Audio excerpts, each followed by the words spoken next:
Hello, I'm Tim from Covenant Calendar. We have a short introduction to the Gospel of John. This is for part 1, Yahusha and the Jews' Feast of Tabernacles. Why in the world is this chapter so important? Do you know what John 7 is all about? If ever in your journey you have heard Yahusha observed the feast of the Jews and wondered if in fact it were true and desired scriptural evidences, then this study in John 7 will be of great interest to you.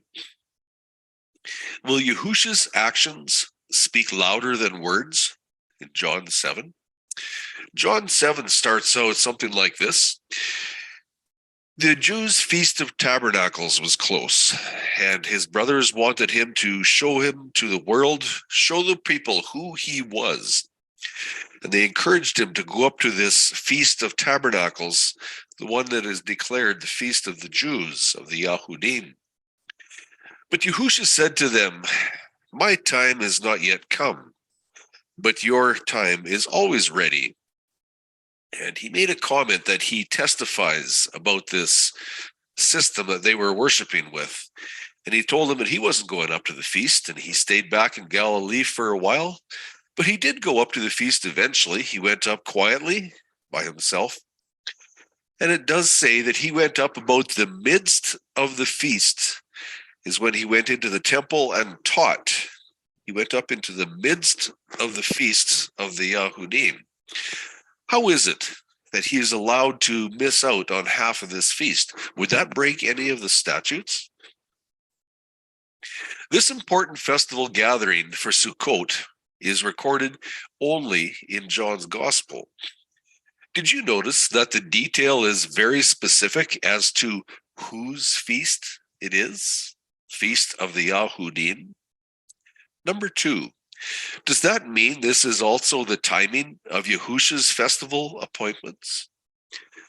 Number 3, because the Synoptic Gospels left out the details of this festival, do you suppose John includes this event for a very special reason? And if so, what would that reason be?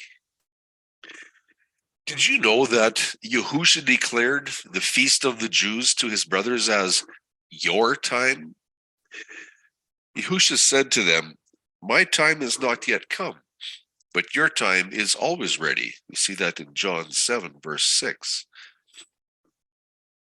Why on earth would Yahusha intentionally distance himself from a feast that was originally commanded by Yahuwah? The Feast of Sukkot, which is found in Exodus 23:16, is a festival where all males were required to be in attendance every year. Why?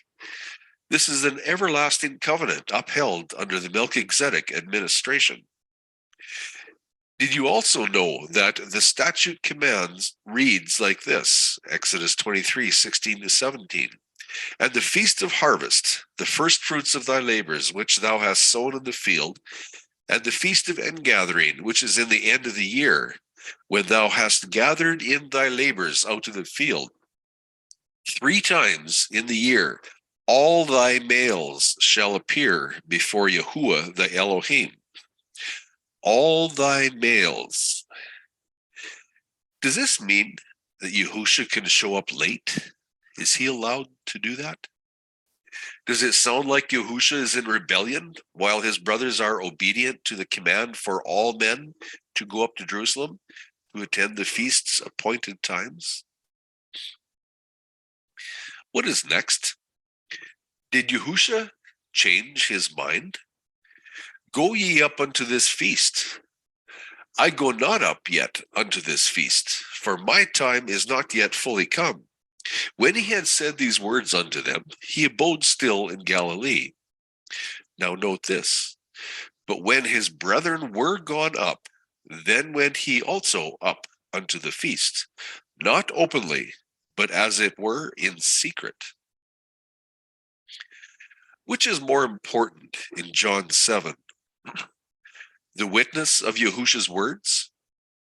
Or number 2, the witness of Yahusha's feet? Are we listening to the sound of his sandals? Now about the midst of the feast, Yahusha went up into the temple and taught.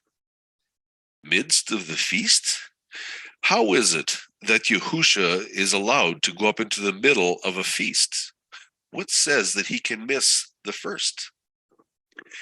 Have we been missing out on the incredible testimony of Yahusha's feet? And now there is another question that needs to be asked.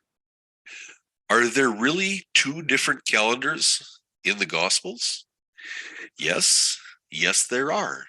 The only way that John can be so specific about the dating in chapter 7 is because the Gospels house the lunar calendar of the unbelieving Jews and also the Torah covenant calendar that Yahusha observed.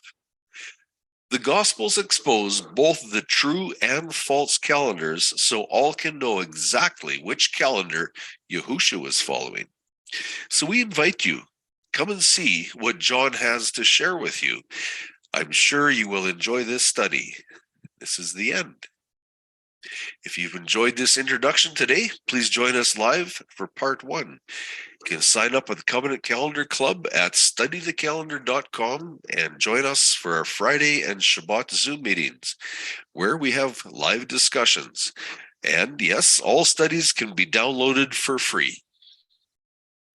And you can please send your questions to myself, Timothy Asselford, at questions@studythecalendar.com. And thank you for being with us today. Shalom.